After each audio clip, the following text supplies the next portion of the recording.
think I better unmute myself first of all. Great, guys. Welcome everybody to the Savvy Investor YouTube channel. And those that are new to the Savvy Investor community, I want to welcome you all. For those that don't know me, my name is Mike Ponte. I am the founder of Savvy Investor and longtime Canadian real estate investor. Looking forward to kind of sharing on a topic that seems to be on everybody's minds these days. You know, what the heck is going on with this market? But more importantly, how do I invest in this type of market with a potential real recession looming and maybe possible market crash looming? I don't really know what's going on. It's going to be kind of crazy, right? So I'm not sure if anybody else is noticing changes happening out there, or is it just me? I'm not sure, but I think everybody's starting to notice. There are a ton of questions, lots of uncertainty out there. And you know, the real quick big question is, should I be buying now or not, which is probably why you guys are all here today.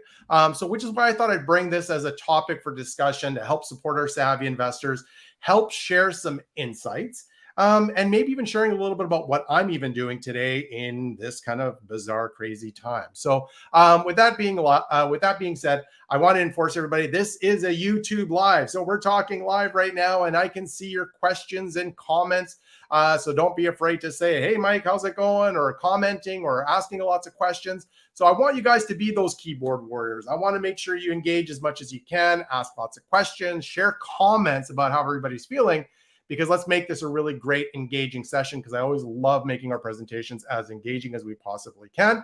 For those that have got questions, please post them. I'll try to do my part to answer them even during the live training session or the most appropriate time, even if I have to catch it after the fact. So to kind of help you guys get started, get those fingers kind of warming up, if you haven't had the opportunity as of yet, do me a small little favor, if you don't mind. Please subscribe to our YouTube channel if you can. We are trying to grow our channel, so hopefully you can like this video, hit the notification bell, as we've got a bunch of new videos that we've got set up for this coming year, and we want to make sure that you guys get notified and to help support, continue to support us as you guys have already. In addition to that, I also want to highlight that we've got, and if you guys haven't been to our website yet, which is thesavvyinvestor.ca website, go on. Make sure you sign up for our newsletter. Make sure you take advantage of a lot of free resources that are available. There's a lot of great tools. With that being said, and again, this is all for you guys, and we're going to be adding a bunch of new resources and new things for you guys. So if you haven't been, make sure you go to our website as well. So with that being said, let's get all that out of the way, and let's kind of get to the topic at hand, because I think everybody's really, really intrigued and wanting to know what's happening there. So let me just make sure I can see everybody's comments, and more importantly, let's kind of get into the presentation here, right? So as I said before, I'm not sure if anybody else is noticing this or if it's just me, but things are getting kind of interesting, to say it lightly, right now. What do you guys think? Is it interesting? How are you guys feeling about the situation and what's going on? I think for a lot of people, it's becoming a little bit bizarre. And what we're finding right now is we're seeing obviously interest rates going up. No big surprise. And it's been the highest that we've seen in roughly over 12 years. And I hate to say this and poo-poo on the parade a little bit, but I'm anticipating obviously more interest rates to come. If you are like me and you are cash flow investors, I'm sure you're noticing that this is possibly impacting the money that's going in my jeans, which I don't necessarily like. And then with that being said, it's adding more insult to injury for a lot of us investors that are maybe investing in markets where you're not able to offset some of these increases because due to rent caps. And, you know, obviously government intervention is changing things. The one in BC just recently, the max we can raise is up to 2%. Well, that's not really going to cut it to all those things that are absolutely happening here. So with that being said, we're really in some very, very interesting times. And I'm not sure if anybody can see this slide, so I'm going to expand it a little bit further. But I want you guys to take a real quick peek. We haven't seen this type of inflation since the 90s, which is a little bit scary. And to add insult to injury, it's just if we remember what interest rates were back then, they were kind of covering around that 10 to 15% range, which is obviously a little bit nerve-wracking. Now, I want to be very clear. I am not saying, or I'm anticipating that we are going to see those types of levels of rate increases. But what is happening is that inflation is out of control. And unfortunately, the way to offset that is to obviously increase some of the rates. So for many of us investors, this is a really new thing for us. This is probably the first time a lot of investors in the last 15 to 20 years are actually seeing an impact to all of this. In a lot of cases, all we've known is prices going up. And right now, what we're finding is that prices are kind of going down. And as I said before, this is an unusual phenomena for roughly 1 to 2 generations that have only seen prices going up in a lot of the main markets. So for a lot of us, we've been investing based on the anticipation that prices only go up. That's just the feeling of it, is just because it's been doing that for the last 15 to 20 years. That's the way it is. So this is kind of like a punch in the face for a lot of people. And again, it happened so quickly. It felt like it almost happened overnight. I don't know if anybody agrees with me or not, but man, it happened pretty quick. So the concern that we have is obviously economists are predicting some substantial declines. And again, take a look at the image. Don't get too caught up with this. Again, these are just images. Stop buying houses, 38% drop in prices, and it's freaking everybody out. And at the end of the day, these are just crazy headlines to sell papers. But in a lot of ways, we do need to pay very close attention to this. This slowdown is a purposeful effect, which is to slow down spending or to get more control of spending and control that inflation. So with that being said, as interest rates go up, affordability starts to get impacted. People don't spend as much money going out for dinners and home renovations. They stop buying properties. They start maybe using their lines of credit to offset some of these expenses. But everything right now is all about to help control some of these costs. Costs are going up in pretty much every single sector and industry. Okay. And I'm sure you've all noticed that. If you've gone to go fill up your tank, your gas tank, you've noticed that prices have gone up. You've gone to get some groceries, prices have gone up. Okay. Now, I want to be clear. This is probably going to impact a lot of industries. And when people aren't buying like they used to, so they're cutting things back. Now, companies are no longer maybe producing the same levels that they once were before because people are no longer buying their goods and products at this stage. And then when companies aren't producing and they're not making sales, as companies, they're going to be looking for cost efficiencies as well. And sometimes the biggest costs, unfortunately, is the cost of employment. So you may start to see the employment or the unemployment rate start to rise. And so that's a big concern. So I always like to use the term follow the bouncing ball. And this is a great example and something that maybe will resonate with you, because as real estate investors, we do need to have a forecast kind of mentality in times like this, and understanding, like, if this happens, what is the immediate ramification that's going to happen 2 months from now, 6 months from now, a year from now. And so by following that bouncing ball, it'll help you kind of provide some clarity, maybe some insight, and more importantly, just helping you maybe make some decisions that you possibly really need to make. Okay. So there is a lot of this that's going on. And the reality is there is a lot of fear. Okay. A lot of fear that a recession is possibly going to be happening here. A lot of fear because a recession is possibly going to be happening here. Okay. And will that be happening? I'm not sure. We'll have to wait and see. But honestly, for my 2 cents, I'll take it, based on what I am predicting, I believe this is coming down the horizon. Okay. So I do believe that a recession was going to happen. Companies will start to see some struggling yet again. And I do believe people are going to start losing their jobs. It hasn't fully had the full impact as of yet. But I think the potential risk of job loss and it's probably going to get worse before it gets better. And I think honestly, 2023 is going to be a little bit of an interesting year.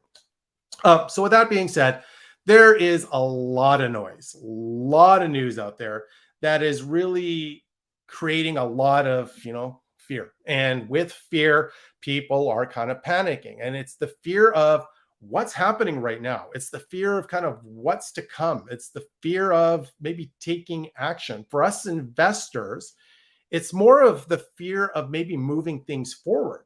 Many of us are here today with the ambition, with the interest of wanting to take action, acquiring properties, but asking the question, should I actually be buying right now or should I be waiting like a year from now?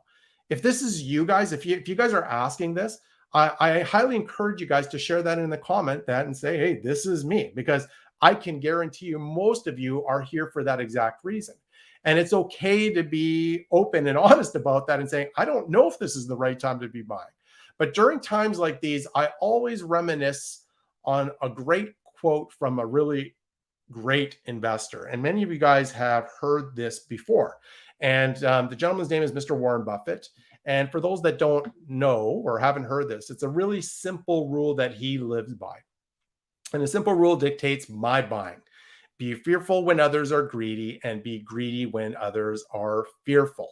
And for many of you, this may be the first time you've heard it. Many of you have heard this before, but it's during times like this that it can be really difficult to fully accept this quote. And so this is always a little bit of a challenge when there are times of turbulence and you're like, wow, this is a downturn that's actually happening. And normally this is the best time to buy, but all of a sudden that panic and fear tends to kick in. So again, for a lot of us, I want you guys to all remember, for many of us investors, we've been, that are watching this session today on the recording or not, and have been very, very active maybe in the last couple of years, especially in markets like in Toronto and in Vancouver, which has been superly aggressive as of late. You've probably been saying this to yourselves, man, I wish the market would only slow down a little bit, right? I wish it only slowed down a little bit.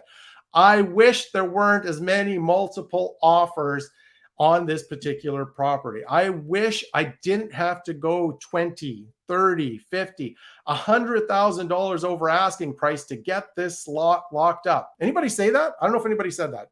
Raise your hand if that's you. If anybody had said, I wish any of these things. I wish the market would slow down a little bit. I wish there weren't as many multiple offers on a deal.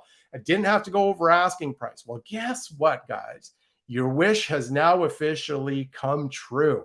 A lot of this stuff is no longer there out in the market.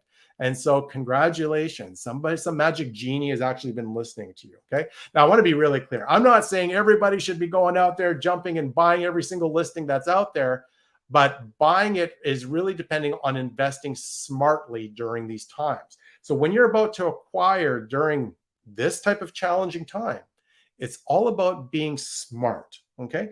So I'm going to challenge a lot of people, and a lot of people that are on here, have been through this before. And I want you guys to reminisce and remember, does anybody here remember the Great Recessions? Okay. This is back in 2008 to 2010. Anybody remember that? I don't know if anybody remembers that. Okay. So here's my question. And I want to see some of the comments popping up. Knowing what you know today, would you have bought more properties then? Knowing what you know today during the Great Recession, would you have bought more properties during that time? Say yes, say no. I'd be interested to hear some of the feedback that's coming out in the comments. For myself, to be very honest, if I know what I know today, I would absolutely, both hands up, I'd stick my feet up, everything would be going up for sure. Okay. And as a matter of fact, I did. Right. And so I was very, very fortunate during that time that some of our largest successes was during that time of kind of a recessionary state when the market was actually going down. Being able to buy some amazing properties at a great price, which when the economy actually recovered, it actually paid out exceptionally well. And for us, the real secret to our strategy here was really about planning, was really about preparing and really kind of playing more of the long game. And so we had kind of a more long-term approach to this. And that's the way we kind of got things organized. We didn't get so caught up on what was just happening today. It's trying to really forecast and predict and try to plan out opportunities that are currently happening and may be available to us within the next year as well. Okay. So for a lot of people, this may not be everyone's strategy, which is a long-term strategy. For our fix and flippers, this is maybe not something for you in regards to maybe a long-term. But really, if you take some time to really think, plan, prepare, and more importantly, think about some of the opportunities in almost every investment strategy, this could be a fantastic time for a lot of people right now. Okay. Now, the other thing I wanted to kind of share with everybody, and just to kind of put things back into perspective, okay, is this. And a lot of people can't see this, because let me just open it up and expand it in a second. And it may be really difficult for you guys to see, but real estate is a very cyclical business. And again, for a lot of us, many have never been through a true real estate cycle. Okay. And for others, this is not their first rodeo, right? And so they've been through real estate cycles before, but for a lot of us that are probably on the call and watching the recording, this is a new world for them. Okay. The one thing that is very true is price markets will go up and they will go down. But when you play kind of that long-term game, prices in general tend to go up over kind of a 15, 20-year time frame. Okay. So this chart is just kind of showing you prices since 1970, in Victoria. And if you go to most major markets and you pull a similar graph, I just put this one up just as an example.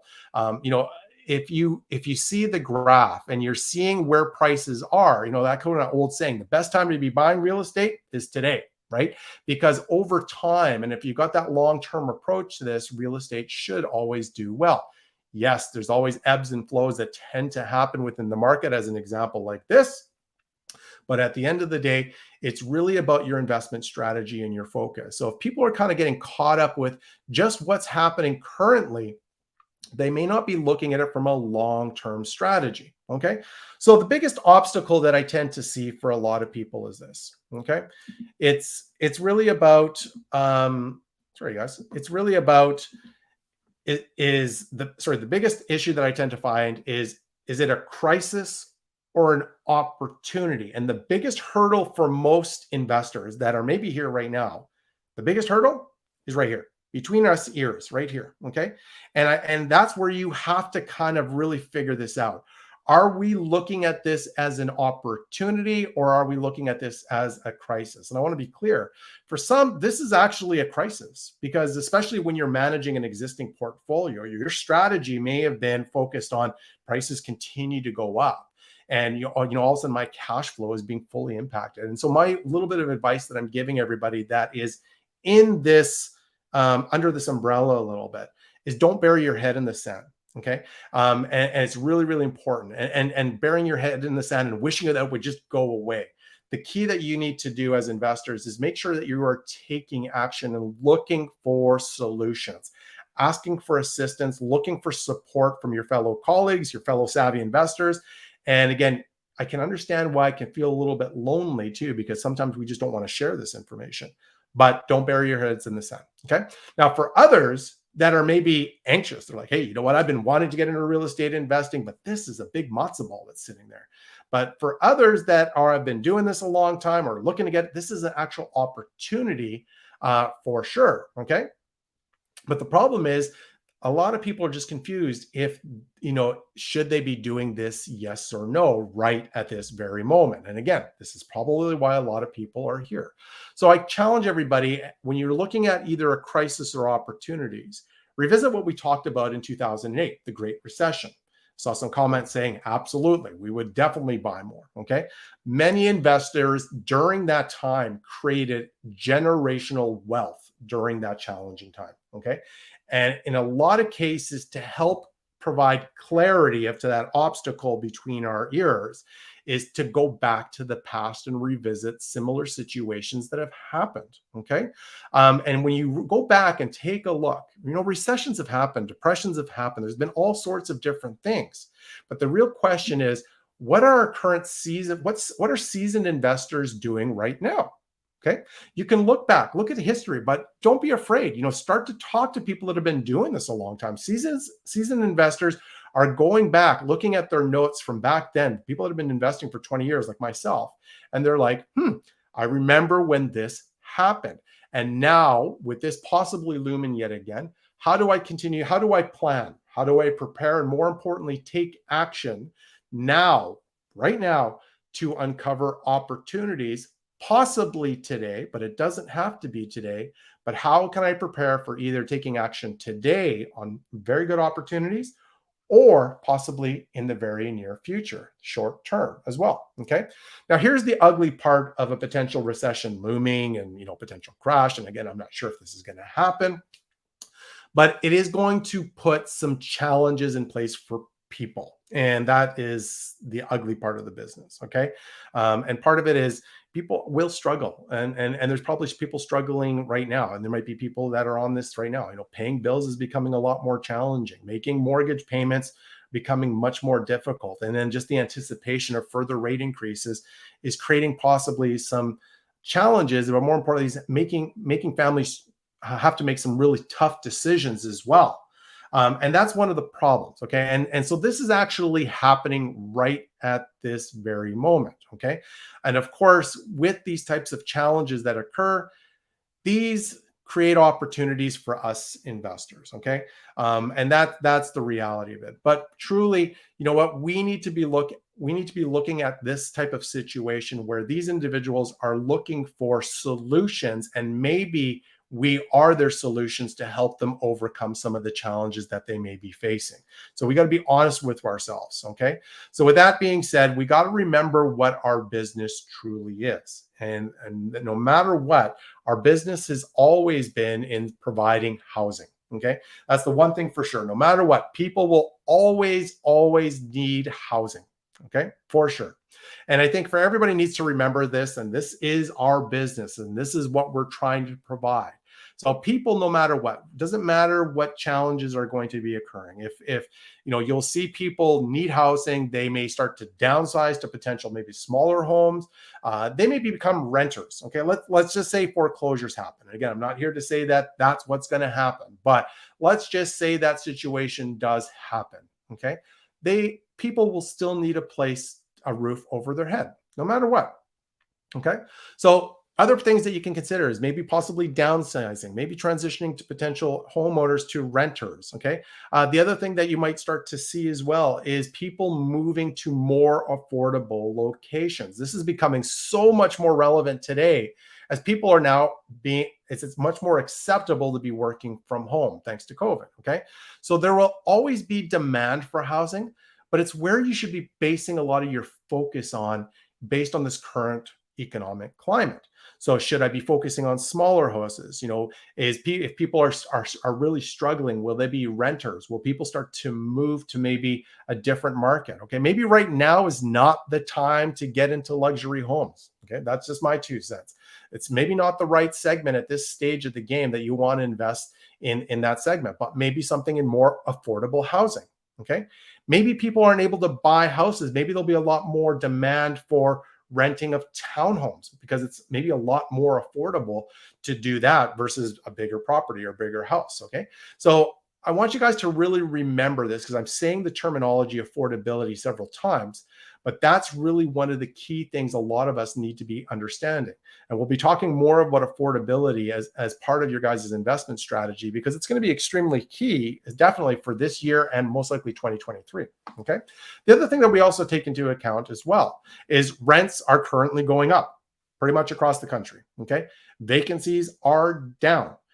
So in that type of segment where you are renting properties and you are, rents are going up and vacancies are going down, great segment right now as a strategy is apartment buildings, okay, apartment units. It could be a great place to be parking your money right now because apartment buildings are your kind of lowest common denominator in regards to affordability, okay? So I know for our portfolio, we are raising rents literally across the board. And we are absolutely looking for opportunities in this segment for ourselves. And so for us, it's really, really key because we see this as an opportunity to increase the value even during a recessionary state. Okay. So what you want to be doing right now as you are about to, and if you guys are looking to be buying properties, yes, we need to take into account interest rates and all this stuff. It's extremely important. We're going to talk more about this. But the way rent rates are going up, for all of you investors, I highly encourage you to keep monitoring this, pay very close attention because it's changing very quickly. And with that being said, it may also impact your numbers in a possible more positive light as well. Okay. So housing, again, it's not going anywhere. One way or another, people need a place to live. It may be location, it may be the type of property, but affordability is going to be a big component. And so for us as investors, just never forget this. This is our business. People will always need a place to live, no matter what. They may be downsizing to maybe a smaller unit, but these are some of the things that we need to take into consideration.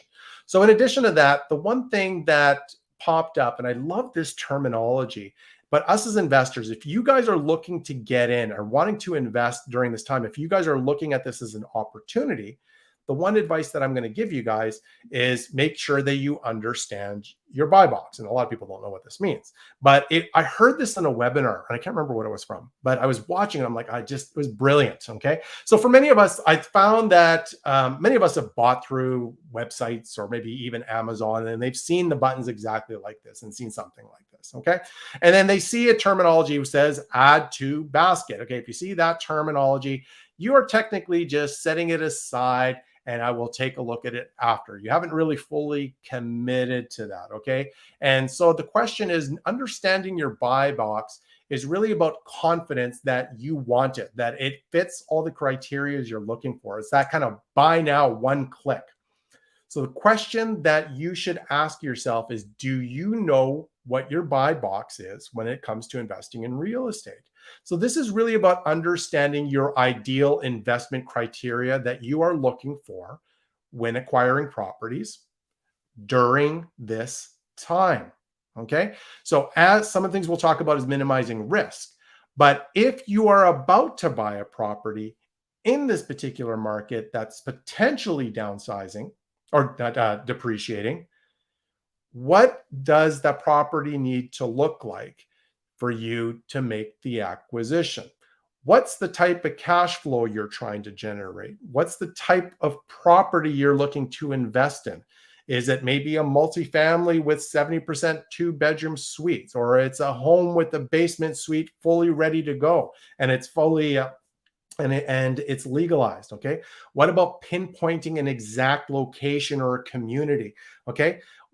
Other things that you maybe want to highlight is hitting a specific return that you are looking for.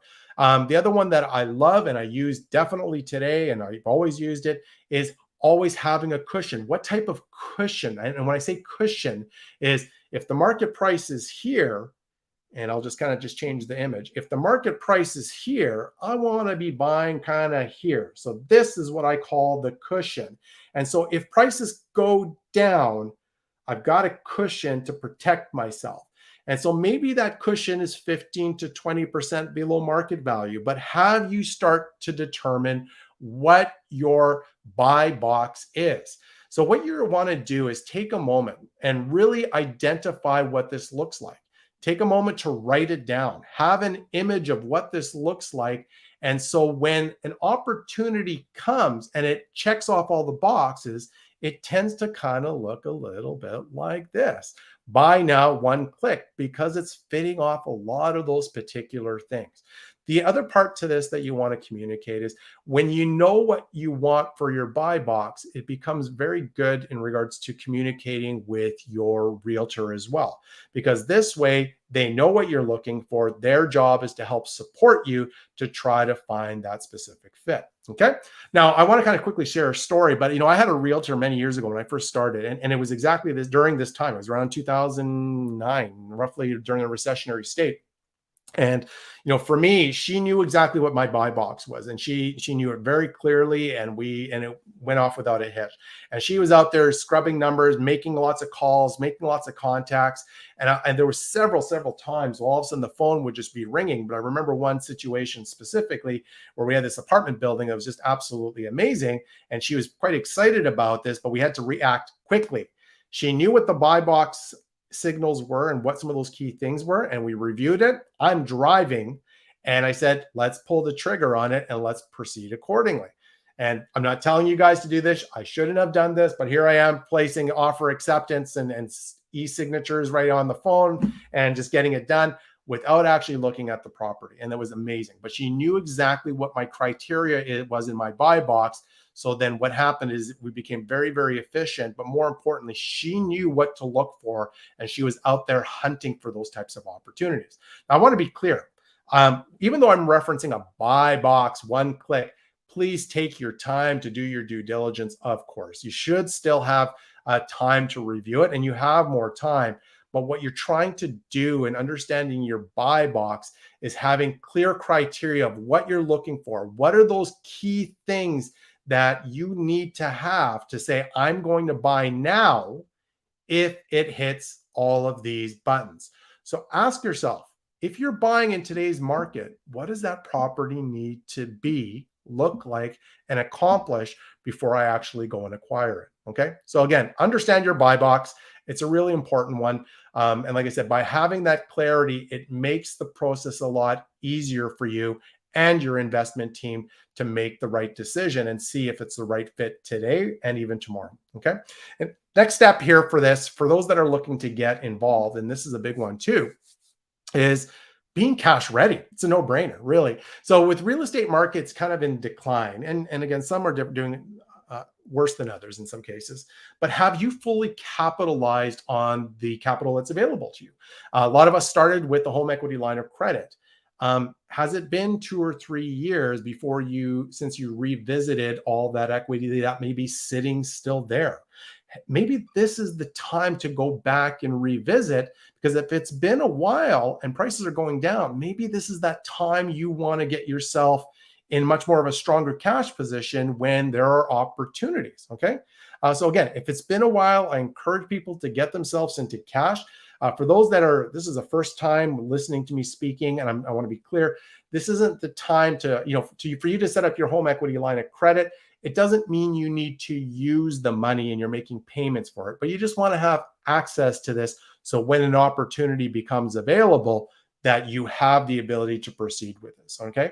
And I want you to understand that this is the time to be focusing. You want to focus that home equity line of credit money to be focused on spending on income producing assets, not notes and cars and all that kind of wonderful stuff, even though they're fun. Trust me, I'd love to do that, but don't do that. So it's really about preparing yourself for opportunities either today or in the very near future. And the sooner you get yourself involved with that, the better. Because like I said, if prices are going down and you're like, you know what, I haven't touched my home equity line of credit, or I haven't revisited all that appreciation in the last couple of years, there might be a lot of capital that you can still utilize as well. In addition to that, not only your home equity line of credit, you may also have a portfolio of other assets that, again, maybe it's something you've not tapped into that you may want to take a look at. Again, it's about being cash ready. If you're looking at opportunities, if you truly believe opportunities are in the horizon, then get yourself prepared. So I recommend for a lot of people, if this is sounding like you, take some time, talk to your mortgage broker, explore some options to relook at your portfolio and see if there's opportunities there where you can get yourself in a cash ready position so you can take advantage of opportunities that may be happening today, or maybe that's going to be happening within the next 6 months to a year from now. Okay. But the best thing you can do is be ready. Get yourself in a position ready to go. So when something lands on your plate, which is hopefully soon, then you can start to react to that. Okay. The other one that I want to comment is the individuals that are looking to raise money. And these are for people that are absolutely tapped out. Okay. Myself included. So, if you got your line of credit, you've tapped into some of the other assets as well, but you're still looking to kind of grow and scale your business. And for a lot of us, the time should be really focused on raising money. So these are you real estate experts. You've been doing this already. You've been wanting to learn how to raise money. This is the time to be focusing on this right now. Okay. You don't need to have an active deal to raise money, to be very clear. Okay. As a matter of fact, this is a wonderful, wonderful time to be reaching out to potential partners and doing your due diligence on your money partner, doing due diligence on your real estate expert for those that have got cash. Okay. This is the time to start to build those relationships and engage. Okay. By doing this and spending some time to ensure that there's right partnership here is perfect. It's an absolute ideal time. And what you are really selling is not an existing deal. As a matter of fact, what you are selling and you're communicating to your money partners are there are most likely going to be opportunities in the very near future. If we're starting to see challenges and affordability and what's happening is recession may be coming, people are not able to afford their mortgage payments, there could be opportunities where we might be able to find deals or properties at a very good price. So right now we are pooling our capital, getting ourselves prepared for future opportunities. There are hundreds of millions of dollars that are just sitting idle out there. And many are probably sitting here today watching this session that are thinking exactly like many of us today. Should we be buying now? Should we not? What should we be doing? The stock market's not doing well. I don't know what to do with this. Okay. So they're all asking a lot of the same questions. So as investors, we should be looking for opportunities as well. Okay. So, but the key piece is take the time. Make sure you groom those relationships, network, and engage with your fellow potential money partners and real estate experts to looking at potential future opportunities. Okay. So, again, it's not about needing to find the opportunity today. But again, it's preparing our money partners to put some focus that, hey, in the very near future, there might be some deals, but if there's something that pops up, we'll definitely jump on it. Okay. So for all you real estate experts, this is where most of your time should be focused right now. Okay. A lot of us love doing the analysis and all that stuff. Guys, if this is something you've been wanting to grow and scale, this is probably one of the better opportunities that you can take advantage of. Okay. So make sure you're networking, engaging with lots of people, and letting people know exactly what you're doing and what you're preparing for. Okay. People are looking for places to park their money. So why not with you, Mr. Real Estate Expert? Okay. So exactly what I did in 2008 and during that recession period as well. We had a ton of opportunities coming fast and furious. During that particular time, we were closing somewhere in the area between 1 to 2 properties a month. But the one thing that really paid huge dividends for us is we were always prepared to jump on those opportunities. So we always had capital ready to go. Okay. So one of the things you got to remember, if people are looking and are motivated to sell, one of the things they want is quick closes as part of the acceptance of a price that may not be what they necessarily want. So the question is, are you able to accommodate this? So now is the time to prepare. So when those opportunities come, you can start to take advantage. Okay. The other thing that you want to think about is this, are you visible? Today, opportunities come to those who are visible. And this is true. And this is a perfect segue from our last slide, but it's so much more than being visible to potential money partners as well. You should be making yourself known. You need to market yourself and network to people who you know who you are, but when you are able to raise money, do you have those opportunities? So you want to be visible out there, not just to your money partners, but absolutely your investment team. Okay. Do you have the right investment team today? Okay. Truly ask yourself, does your realtor know who you are? What you're looking for? When they look at you and the priority list, are you up on the very top? Are they looking at you at the very top in regards to when an opportunity comes that you will be their first, second, third call in regards to what that opportunity is? Okay. So for a lot of us real estate experts, this is a great time to be really maybe expanding your investment team. And when I say that, these are realtors, these are property managers, absolutely wholesalers, lawyers. You should be communicating to everybody what you're looking for. Everybody, okay, and what you're looking for in your buy box. And your team should be supporting you to help you find this stuff. Okay. So connections are extremely key right now, because for a lot of your team members, they should be focusing on trying to find those opportunities. So is your team visible? Number one. And are you visible to your investment team? That you want to be front of mind. So ask yourself, when was the last time you were visible with your team? The other part that you got to ask yourself is your team visible in the market? How are they actually sourcing these opportunities that most likely are going to be coming? It's a very blunt question, and ask it. Don't be afraid. How are we preparing ourselves for these potential opportunities that are coming our way? Okay. So opportunities come to those who are visible. So the question is, are you and your team visible for those opportunities? Okay. So the next one here that I want to bring in is just location. Actually, I'll probably have to zoom this in a little bit closer because it's harder to see. So with that being said, I want to be also very clear. We tend to, depending on where we're from, we tend to be closed minded in the markets that we are investing in. And most of the time, it's just within our backyard. But to be very clear, all real estate markets aren't the same right now. There are definitely different economic conditions that are occurring right now that are impacting the provinces, the states, and the cities very differently. Okay. So the real question is, the market you may be investing in today may be challenged for some time. So is that a market that you want to continue to invest in? But maybe this is the time to be a little bit more open-minded to potentially looking at a different real estate market completely. Okay. And for a lot of us, we might be like fearful, we're nervous, we're scared. And more importantly, that this is the time to kind of overcome some of those fears right now and really start to assess maybe a different market is a better option for me. I know for a lot of my students that I've worked with, this is always a big hurdle for them. They don't want to look outside their backyard, but when they see what else is out there, they're usually shocked, quite shocked. Okay.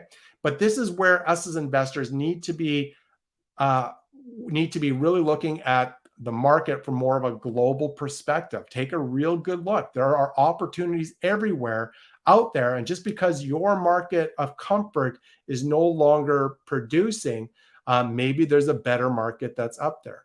I want to be clear on this one. You guys do need to get out of your comfort zone and explore different areas that may recover faster than others, because there are stats that are already showing that there are definitely going to be some markets going to be really striving and some that are going to be challenged.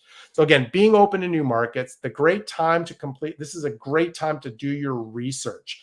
What you're looking for is forecasted job growth. Where are the jobs going to occur in the market after this starts to kind of unravel a little bit? What about stable employment? Where are those jobs going to be created? Where's the economy going to get spurred up? The one that you want to be looking at is also higher disposable income, which you see here on the slide. Affordability will be one of the biggest factors that you will be wanting to pay attention to. As people are in debt, and maybe struggling, what they're trying to do is they want to reduce the impact that it's currently having. So they are looking for breathing room.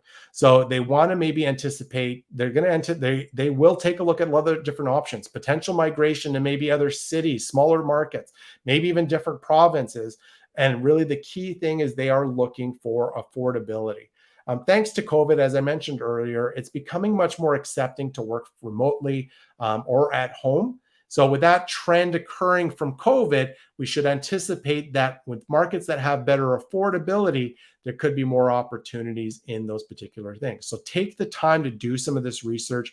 Other things you want to be looking for is migration trends, affordability, and job growth, as these provinces and cities will most likely recover faster, a faster pace than others. Okay, so that's really, really important. We're going to see a lot of this information coming down. Pay attention to this. Pay close attention. And like I said, this will be a big driver for this coming year for sure, is affordability. Okay. So back to seeing my lovely face yet again. Here we go. So the other one that I want to highlight is buying situations. Once you've kind of determined your market, okay, this is going to sound really bad, but you're not looking for listings. You're not even kind of looking for opportunities, but what you're actually looking for is situations. Okay. That's what you're looking for in this coming time. You're looking for situations. And again, I said it before, it's kind of bad. People situations. Okay. And people situations, there are challenges that are arising, and it's an ugly, horrible situation, and it's probably going to progressively get worse. And these challenges are rising out there. People are really struggling, but as I mentioned earlier, they are looking for solutions. They're looking for a way out. And you could be that solution for them to get them out of the situation that they are currently in. Okay. And this is where your team really does need to kick in. And they are needing to engage and to kind of uncover these situations before these opportunities become out there. Okay. So, what are some of these situations people are dealing with? Obviously, cost increases. It doesn't take much. Fuel prices, gas prices, grocery prices, everything's gone up. I don't know if anybody else has noticed, everything's going up. Okay. But everything's happening. And mortgage rates are obviously going up, and people just may not be able to afford their mortgages anymore. I referenced fuel prices, all that stuff. But again, it's just that looming concern of a recession to add insult to injury, which also may create an impact of jobs as well. And we're yet to see any of that come to fruition. I'm not saying it's going to happen. My prediction is that we will see it. I'm kind of anticipating this. So with that being said, I think there's going to be a lot more pressure that's going to occur. And so with that being said, these are situations that people are going to most likely be in, looking for solutions. And us as investors, we can be that solution for them. Obviously, we are looking at acquiring properties at a good price in a depreciating market, which we have to anticipate. So we got a budget for that. So, to kind of quickly share a story, I remember buying a building, an apartment building, significantly below market value, significantly. And the reason why, we were very fortunate to get this off market. It was to do with tax issues. This guy had a serious tax issue, and he needed to sell this property within 45 days. Like, it just needed to get done. He had no mortgage on this property whatsoever. So he was going to net himself about $1 million out of this. Okay. He just wanted the pressure off. He was okay. He made profit out of this. And for him, it was just about the reduction of pressure that's coming in from CRA. And so he just needed to get that cleared. We had to close quickly for that price, but it turned out to be an amazing deal for us. Turned out to be a fantastic deal. So you never know what situation people are in with these situations. And they can be opportunities for both sides, as bad as that may sound. But you may actually be a lifeline for them. Okay. So we got to be honest. We know what's going to happen. We know there's going to be some challenges out there. And for us, we do need to be looking for those situations that we can hopefully provide a solution for them that's going to benefit both sides. Okay. So again, we've not seen the brunt of the challenges ahead, but I do anticipate there is some to come. Okay. For you guys that are wholesalers, I'm not sure who are the wholesalers out there. Guys, this is your time to shine right now. Okay. To be very, very honest. In the past, you just put it out and on MLS, multiple offers, and it got done within a couple of days. It's not like that anymore. And if you do a great job and you're out there connecting, finding people that are in situations that are looking for solutions, I know a lot of investors would be very interested in talking with you, myself included. Okay. So with that being said, to all of our wholesalers, like I said, this is your time to shine. Don't ever hesitate to reach out to me too, because we're in the market at any point in time. Okay. The other part that we want to talk about is, you're looking at these types of situations. This is a challenging time. And this is where people get a little bit interesting. Okay. And it's really about being honest with analyzing your numbers. Okay. It's okay to look at deals right now. I highly encourage people, but my advice to all of you is be honest with yourself on the true numbers. Okay. Don't budget 5% appreciation when you know that the market is probably not going to be appreciating in the next year or 2 years. Okay. You got to really anticipate, again, as I use the terminology, follow the bouncing ball. Okay. Don't base your interest rate on what the interest rate is today. We're expecting an announcement in just a few weeks of yet another rate increase. You want to budget maybe 1 or 2% higher than it is today. Okay. You want to make sure that you are being forward looking in your analysis versus maybe what we've done in the past. Okay. You can fudge the numbers all you want. And I've been doing this for way too long. But at the end of the day, I've seen it a million times. When you fudge the numbers to make it work, the reality, you're playing with the numbers just to kind of get everything to fit. The only person you're fooling is yourself. That's the truth. Okay. So if you've got that long-term mentality to this, be honest with yourself. Be very clear. Really follow that bouncing ball. What are some of those things that are probably going to happen that I should budget in my analysis to making sure that I'm capturing the things that most likely will happen during this challenging time? And what we're about to see, and again, my 2 cents is a year to 2 years, somewhere in that vicinity. You want to have good contingency funds, okay? And I see people really skinnying their numbers just to try to make it affordable for potential investors or whatever the case may be. Budget reserves, okay? And it's a big piece of advice that I give a lot of my students all the time. Budget it. Don't be afraid to ask for it. Make them healthy. This is a time where you can't put yourself in an awkward position, because guess what? If you're not budgeting that, you're going to be making a cash call anyway. Okay. Budget for that upfront. Be prepared for that. Okay. There might be some other possibilities that you need to take into consideration, which may be possibly a negative cash flow reserve for the next 2 years. Is you might have a really good opportunity, but what's happening is the way interest rates are, it's going to impact your cash flow. But have you budgeted for that it may be negative for some time? Okay. I'm not here to say that interest rates are going to go back to where they once were. I actually don't believe that. But I do believe interest rates will come back down slowly when the recession starts to hit and they start to spur up the economy again. It just may not be happening at this moment, may not happen in all 2023, but plan for it. The important thing is to be ultra cautious, conservative with your numbers. Again, you can budget, you can fudge it all you want. You're only fooling yourself. Just remember, guys, for all of us investors, remember why we're doing this in the first place. What are your goals? What are you trying to accomplish?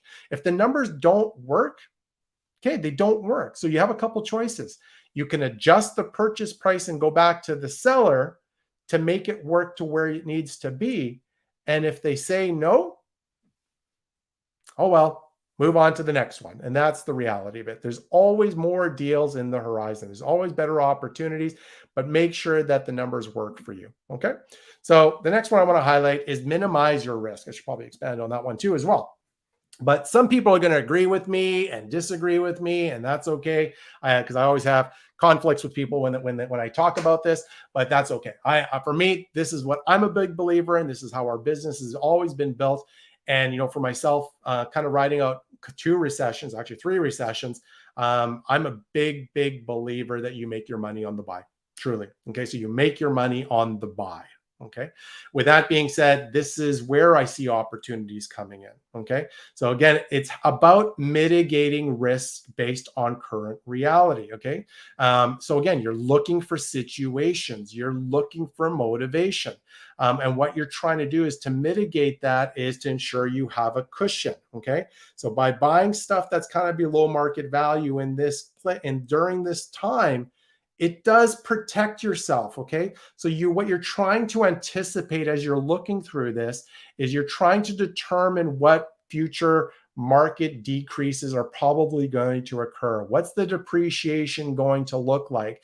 And kind of guesstimate this. In addition, review what a lot of economists are saying, a lot of predictions, and seeing what's in place. What's the magic number? Is it 10%? Is it 15%? Is it 30%? I don't know what it is. But what you're trying to do is ensure that you're protecting yourself during this time. Okay. So again, you're trying to find opportunities in this particular market. And I'm going to be clear, this is not going to be easy, especially when you're going out there with those types of numbers. Okay. If you're trying to buy stuff below market value. But again, the key that you want to do is you want to make sure that you are protecting yourself, minimize your risk. And again, as I referenced before, if they say no, c'est la vie. We move on to the next one until they actually say yes. Sometimes you guys need to be patient with sellers, as they may not accept your price during this time. And so what happens is the property, they may not accept the price, but as that property sits for a month, 2 months, 6 months, okay, they may be willing to accommodate this at a later time. So all of a sudden they're like, you know what, I'm not accepting this. And then they call you later on. I call this the marinating stage. Okay, that's the marinating stage. And I can't tell you how many deals I've acquired with exactly that, knowing my number, knowing my buy box, knowing exactly what that is, sending those offers out there. They tell me to, go to hell in a lot of ways. And then for me, they come back realizing that maybe it was much more of a reasonable offer than they thought. Okay. So with that being said, present offers. Make sure you present a lot of offers out there. Ensure that you have a cushion to protect yourself, and just highlight and say, listen, the market is not doing well. Okay. And you need to anticipate that the prices are going to go down. And with that being said, this is about communication to your sellers so they understand the reasoning behind it. It's not to be insulted, but insult them. But more importantly, it's just to making sure that they understand where you are wanting to be able to provide a solution, but you got to minimize your risk as well. Okay. So minimize your risk, protect yourself. This is definitely right now, especially with things that are unstable at this point, protect yourself. But as potential opportunities come in the future, pay very close attention and making sure that you're minimizing that risk for yourself so you could sustain this for the long term. Okay. Cash flow is king. Absolutely. And there's another great quote that I heard a lot of great quotes this week. Okay. And this one came from Pace Morby. And the quote is this: equity comes, equity goes, but cash flow should always flow. Okay. So really the definition of this is markets will go up. Markets will actually go down, but you don't actually lose money unless you actually sell the property. But to sustain a lot of maybe recessionary pressures and challenges that are happening in the market is, as long as the property's cash flowing, for the most part, it can sustain most downturns. And trust me, I'm saying that based on experience and riding them out myself. I was very fortunate to be having properties with cushion, but more importantly, with cash flow, stronger in cash flow during these challenging times. And I was able to sustain it, still putting money in my pocket, still paying down the mortgage, maybe not appreciating to the levels that I want. But you know what? They were still very good investments because I ensured that I minimized my risk, but more importantly, that the properties were able to support itself. Okay. Now, obviously, this is becoming so much harder now, which is why it's extra important to analyze well, as I referenced earlier on. Okay, so take the time to really scrub your numbers. Okay, consider maybe there's other income opportunities within your property. With vacancies being low, we're seeing vacancies across the board that are really low. Can you raise rents? Maybe there's opportunities where you can maybe rent out parking or a garage or storage or something else. Maybe the buy and hold strategy is not going to work to fulfill that. Maybe your strategy needs to be changed. Maybe it's short-term rentals, or maybe it's an agreement for sale. There might be lots of different options that you need to support yourself as you go through this, okay? But the key things that you want to highlight, and I've referenced this before, you want to make sure you're analyzing well. Anticipate, future rate increases, making sure you're trying to find opportunities to increase the cash flow that you possibly can. And sometimes you just need to be creative in finding ways to increase this during these times. But the important part is you need to put some pen to paper and take some time to think about this to make sure you can manage through this economic times. Okay. With that being said, the other one that I want to highlight too is making sure that you also have multiple exit strategies. This is something everybody should be doing anyway, to be really honest with you. But it's really important to consider this now. So when you are looking at properties and you're considering buying a property and you're analyzing a property, right now we may be looking at just maybe one strategy, and you've got also a term in regards to how long I'm going to hold this property for. But during these times, we don't know what the future and how long this is going to last for, is taking into account multiple exit strategies with timelines. Okay. But you do need to take a lot of those things into case. It should be more than one, because sometimes if your plan isn't working out the way it's supposed to be, you should have a plan B and hopefully a plan C to facilitate this. So as an example, if you are an investor that loves doing BRRRRs, okay, right now, biggest challenge that we're facing for a lot of properties is the appraisal is not coming in where you'd hope them to be. Anybody else? I'm not sure if it's anybody else, right? But that's been coming a very common comment that I hear from our savvy investors out there. Okay, so with properties, the property maybe still is a good property, but you're maybe now in a position where you can't actually do the BRRRR. It's not working out. So what are you going to do? Is this property still going to be an opportunity as maybe a buy and hold? What about, again, maybe this is a conversion to a short-term rental if it's not going to be a buy and hold? What if the recession lasts 5 years? Again, and I don't know if it's coming, but are you okay holding this property during that time? And will this property cash flow just in case? So the important part is you want to hope for the best, but you definitely want to plan for worst case scenario. As we're dealing with some unusual times right now, it's really, really important to take that into account, is making sure you've got multiple exit strategies in case you need it. You may be into acquisitions today, right now, with a particular strategy. Guys, take some time to really think about it and really ask yourself, if this doesn't go the way we were hoping it to be, what's plan B and C? As investors right now looking to acquire, really assess, really take a look. What are those multiple strategies to get into buying properties in this particular market or within the next year as well? Okay. The other, and kind of one of my last slides that I've got here, last couple slides, I should say, is engage with experience. And I hope everybody can kind of see this, but this is a big one. And for a lot of us, we may be brand spanking new to investing. But it's really, really important during times like this is to network and connect with people that have been there and have done that. Okay. People like myself, I've been doing this for over 20 years now. And again, I've been doing this for way too long. But I've gone through a couple of recessions before. You know, I've seen higher interest rates, maybe not even, well, actually not far from where we're at today, but I've been through a lot of these things. But engaging with people that have been through this, take the time to pick their brains, to learn and know and have a better understanding of what are they doing now to acquire properties? What are some advice that they can give you during these challenging times? And what are those opportunities? What were some of those things that they did back then that made them successful? What about maybe even dealing with challenging issues? Many of us may be sitting here and they're like, I'm looking for some support for some challenging issues. Today is really about talking about opportunities. Challenging issues is a different thing. You may be in some assets right now that may be struggling right now. Reach out to some individuals in your network, or get out there and network with people that have been through these things. Don't be afraid to ask questions. Surround yourself with other people. It's networking events, it's meetups, it's maybe being part of mastermind groups. There's lots of them out there. Okay.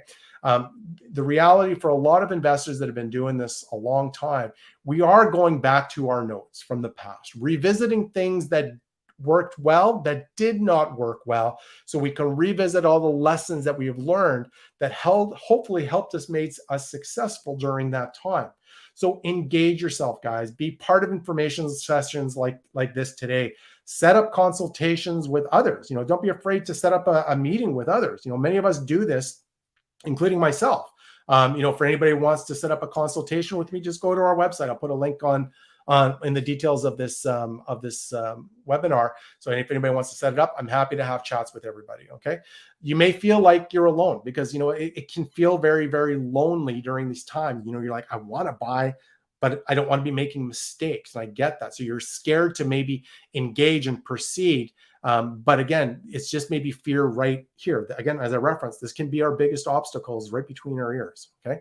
But learn from others. What have they done? What's made them successful? And use that knowledge to help support you in your investing journey right now. Okay. Now, the last slide I kind of want to leave everybody is kind of this one. And this is kind of a slide to remind people more than anything. And for a lot of us, as I referenced before, this is the first time people have had to deal with a cycle. But real estate is a cyclical business, and downturns do occur. It happens. For some markets, it hasn't hit for multiple years or decades, okay? But the one thing I can reassure you is things will get better. I know sometimes we've got our blinders on and all we can see is what's in front of us and what's in the media, but there will be a time when things do recover. Trust me, been there, done that, I've seen it, okay? If we got through the 2008 recession, which was an absolute economic downturn, we will get through this as well, okay? So just because it's a downturn doesn't mean there are no opportunities. Right now, these could be the opportunities that you've been asking for years. But you've got to kind of break through that hurdle that may be between our ears. Okay. The key is to be open-minded.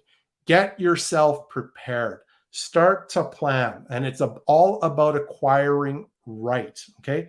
Knowing that in the short term, there's a downturn coming, but what will this opportunity present itself in the future? Okay.